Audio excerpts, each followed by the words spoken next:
Freemasonry and Esoteric Movements. By Robert A. Gilbert, PPRSGD. A lecture delivered at the CMRC on March 1, 2000. Brought to you by Masonic Audiobook Library. Remember to subscribe to our channels for current Masonic contents. We all know, of course, what Freemasonry is.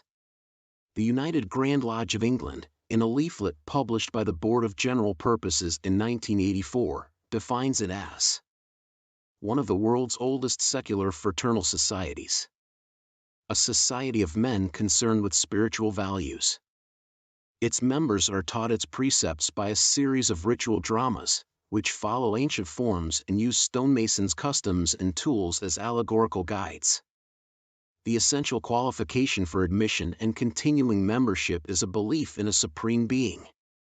Membership is open to men of any race or religion who can fulfill the essential qualification and are of good repute.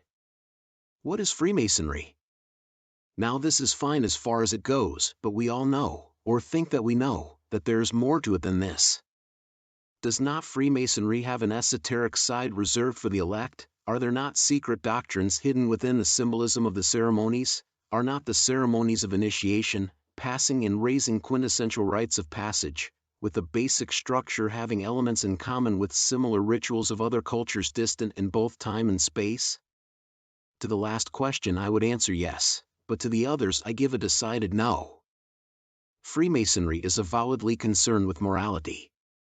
Its symbols are interpreted for the candidate in moral terms. Thus, when the working tools are displayed in the first degree, the candidate is told that we apply these tools to our morals, and its ceremonies are effectively morality plays, stressing particular virtues.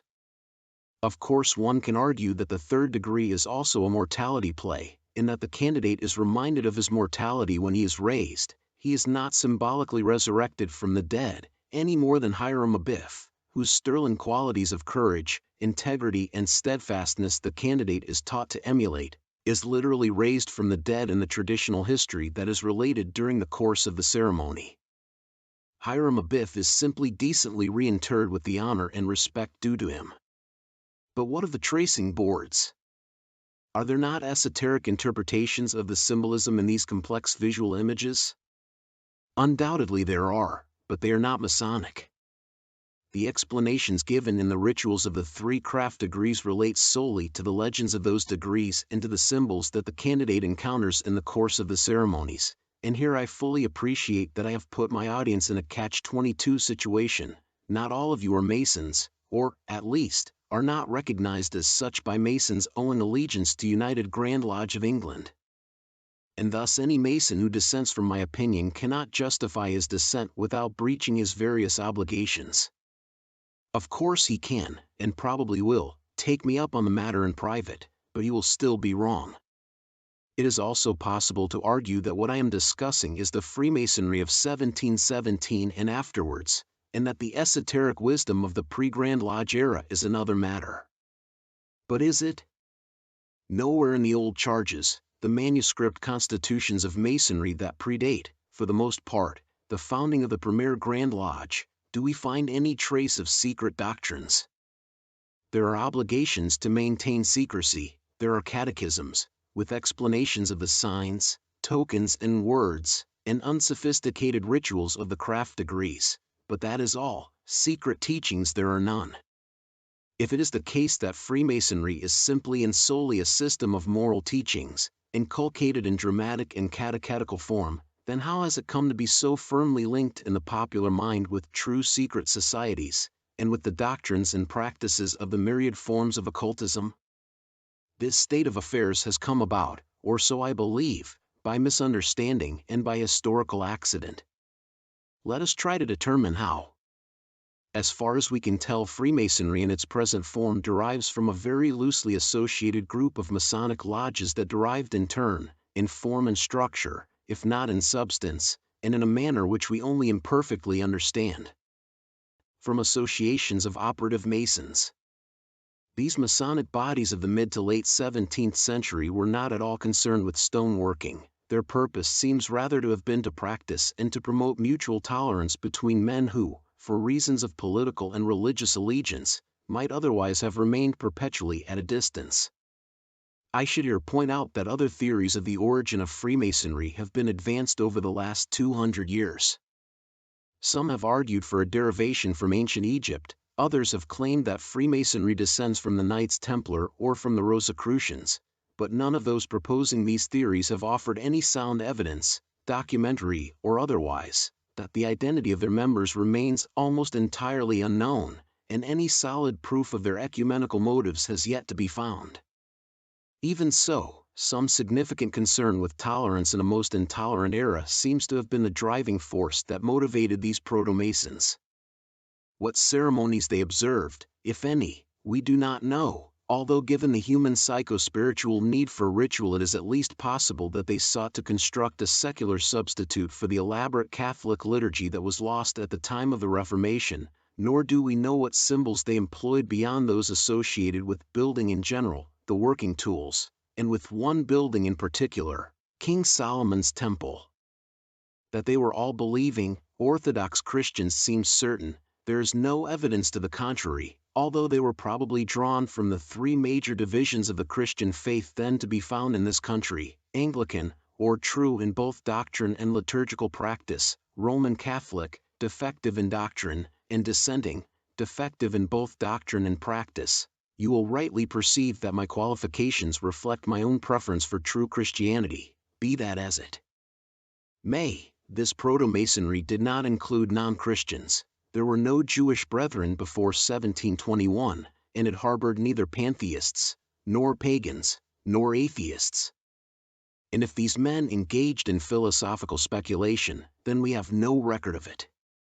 What can be said, and even this is no more than a strong probability, is that they sought to ensure that England became and remained a cohesive and relatively tolerant society at peace with itself. That in the early years of the premier Grand Lodge there were both Jacobite and Loyalist Freemasons tends to support this view. Change came when speculative Freemasonry was exported to the continent. In France, in Germany, and in the Habsburg Empire, Freemasonry was taken up with gusto by the aristocracy, but it was viewed in a different and very un-English light. While for us it was an instrument of egalitarianism and social cohesion, Freemasonry for continental aristocrats was to become a sign of their elitism.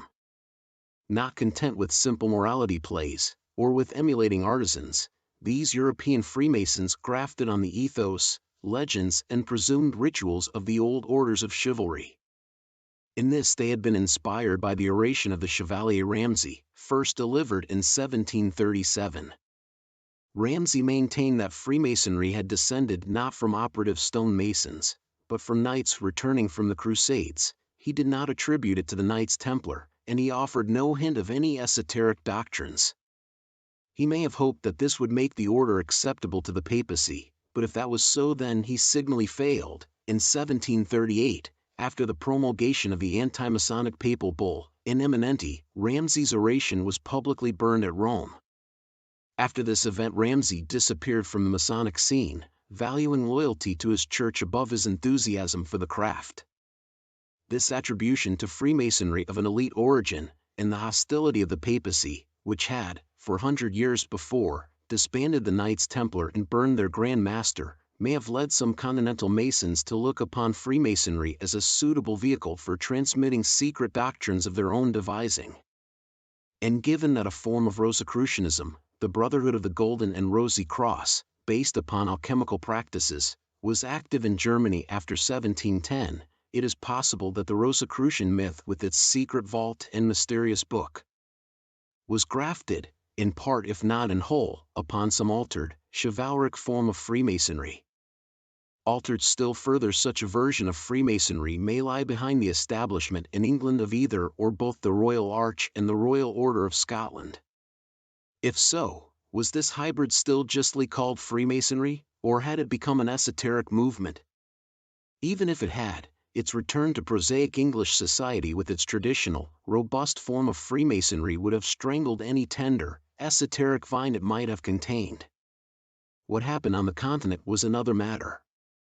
Craft masonry was both widespread and orthodox, but there was also a proliferation of Haut's grades, higher degrees that owed little to masonry and much to esotericism. Should these be categorized as esoteric movements, and did they then or at a later date exercise an influence upon the ethos and practice of true Freemasonry? Before attempting to answer these questions, it is about time that I define the term esoteric movements. I have deliberately avoided the more specific and narrow terms of secret society or hermetic or esoteric order, not so that I can be like Humpty Dumpty and make the words mean just what I say they mean, but in order to include institutions that are not predicated upon ceremonial working as well as those that are. So, what is an esoteric movement? Essentially, it is an institution, one of the instituted mysteries in Waite's words, that forms a legitimate part of the Western mystery tradition. In other words, it is a communal spiritual path that seeks to undo the fall of man, to return to the presence of God and to attain the union of the created with its creator. Its doctrines are an exposition of the nature of the fall and of the way of return, while its practices are concerned with actively finding that way. A definition that I once gave of the secret part of the mysteries of Eleusis will also fit the practices of most esoteric movements, which are designed to bring the initiate to an awareness of the holy and of the timeless state in which it exists, and for him to gain a secret wisdom which must not be shared with the outside, uninitiated world. R. A. Gilbert, Elements of Mysticism, 1991, pp. 4-5.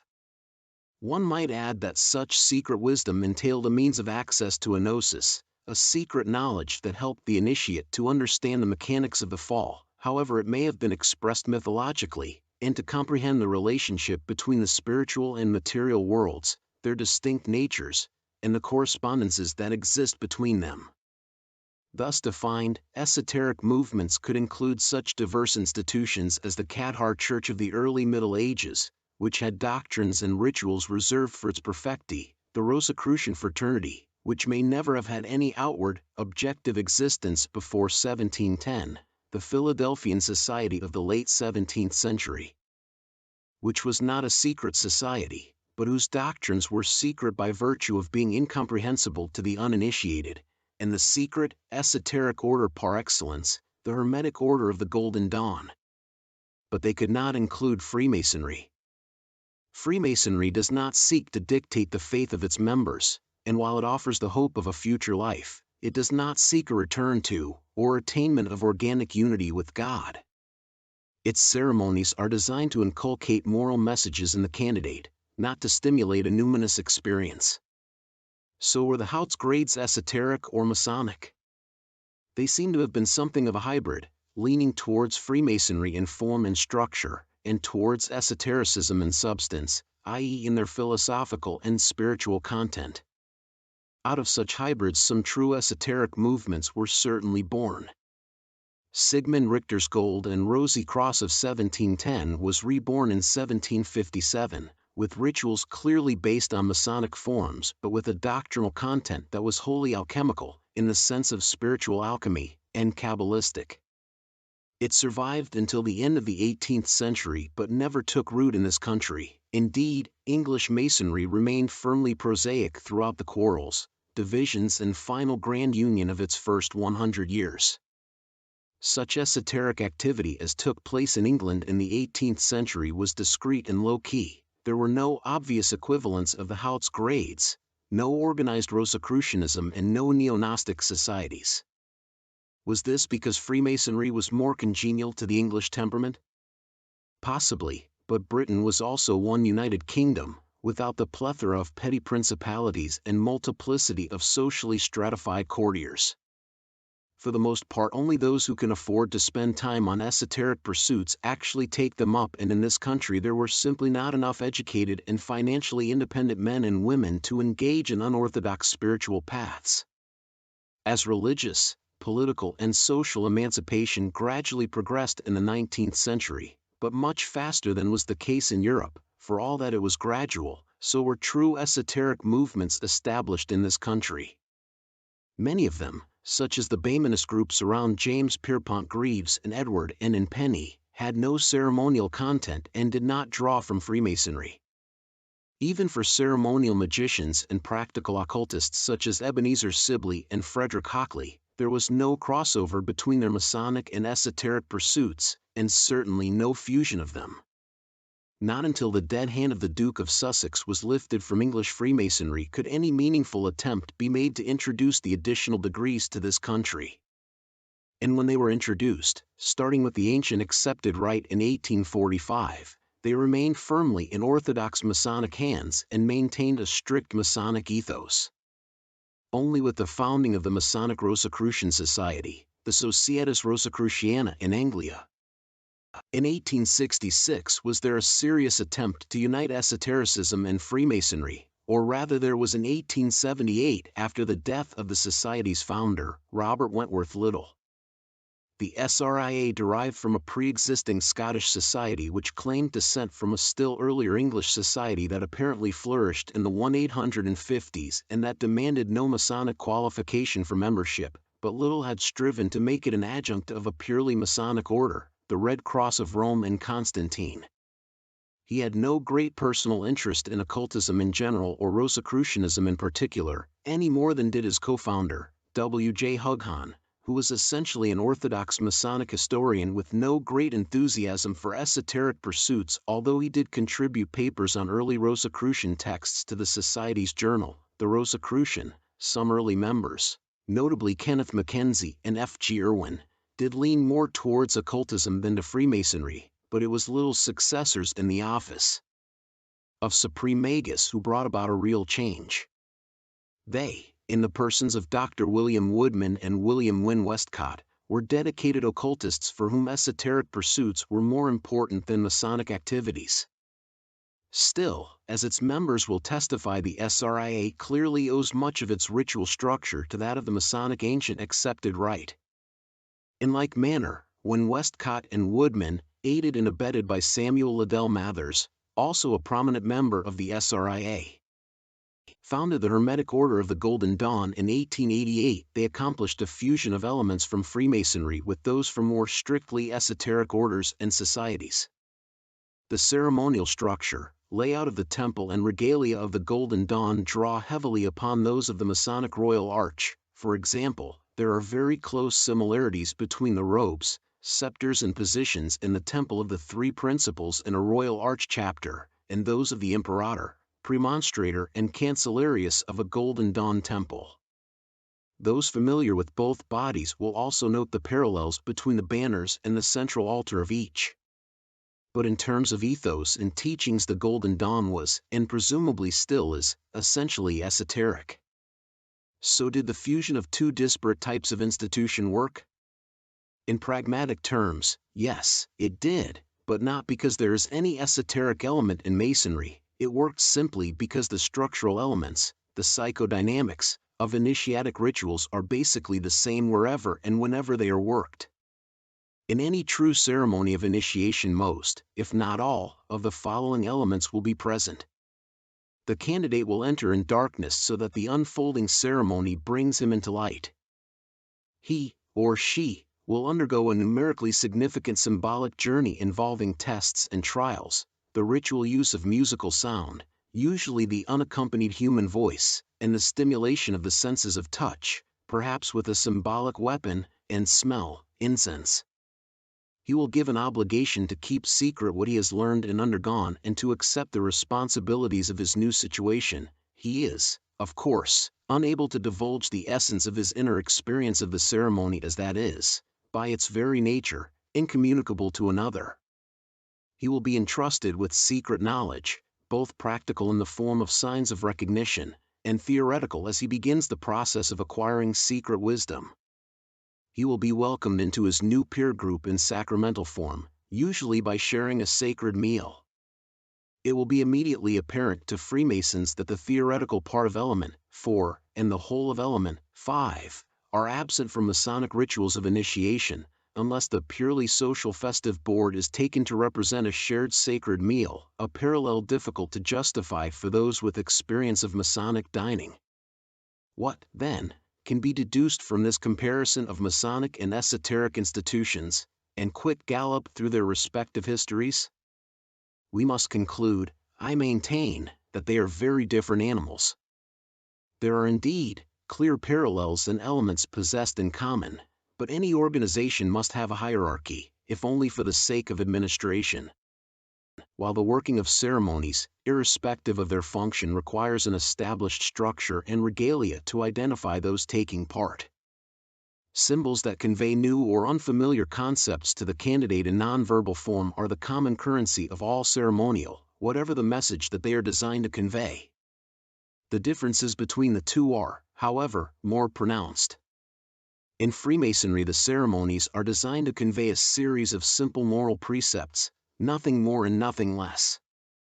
There is no progressive unfolding of secret knowledge, nor a progressive revelation through experience of the rituals, and there is a metaphorical rather than an actual change of psycho-spiritual state within the candidate. That is not to deny the possibility that some initiates into Masonry may have experienced such a change. For the generality, this is not so. There are also other significant differences. Freemasonry is essentially an open organization. It does not hide the fact of its existence or require its members to conceal the fact of their membership. It openly declares its aims and objects. It makes no secret of the fact that it works ceremonies of initiation to inculcate and reinforce its moral message, and it simply keeps private the specific content of the ceremonies. It has no secret doctrines, and its only secrets are the signs of recognition used in the ceremonial context. It does not intrude upon or seek to change the belief systems or spiritual practices of its members. To most of its members, Freemasonry is a social club with charitable aims that reinforces moral precepts with the aid of ritual. In short, it fulfills a different need and performs a completely different function from that of an esoteric movement. Compared with Freemasonry, esoteric movements are closed systems.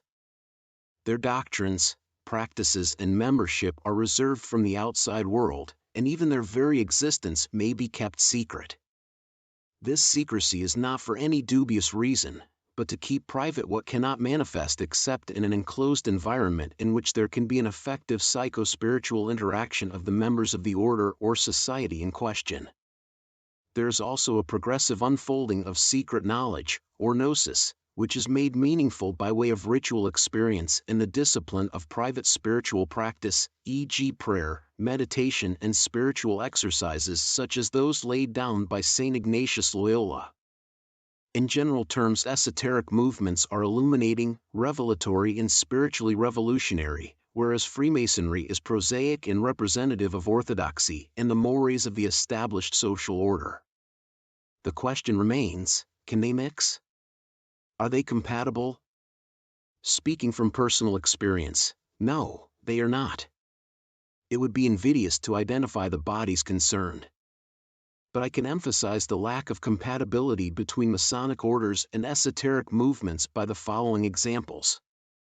I have watched one Masonic body attempt to engraft esoteric principles and practices onto its workings, with peculiarly disastrous results. The problem seems to be compounded by the ritual ineptitude of most of the officers, but for the candidate, who was not myself, the consequence was to nullify any psycho-spiritual effect that there might have been. Similarly, the intrusion of bovine knife and fork masons into a truly spiritual rite within Freemasonry is invariably an unmitigated disaster. I have watched with dismay the erosion of its true ethos within one Masonic body that meets on the European mainland. It is chivalric in essence, and its purpose is to guide candidates towards their own spiritual regeneration, but when the numerical balance of members became weighted towards the knife and fork tendency, regeneration slid towards degeneration, and the rite in question, in this specific instance, has become a mere shell, devoid of meaning and empty of any spiritual presence. Its secret word should now be Ichabod, i.e. the glory has departed. Perhaps Masonry has become too materialistic and esoteric movements have become too idealistic, but whatever the reasons, the two paths are essentially incompatible. One can walk down either on different occasions. I am happily involved in many Masonic bodies, and equally as many esoteric movements. And with one exception, I'm happy to tell you, in private, what they are, but one cannot ride both of these horses at the same time. Eventually one path loses its attractions and the other beckons more enticingly, then it is time to decide which path to follow.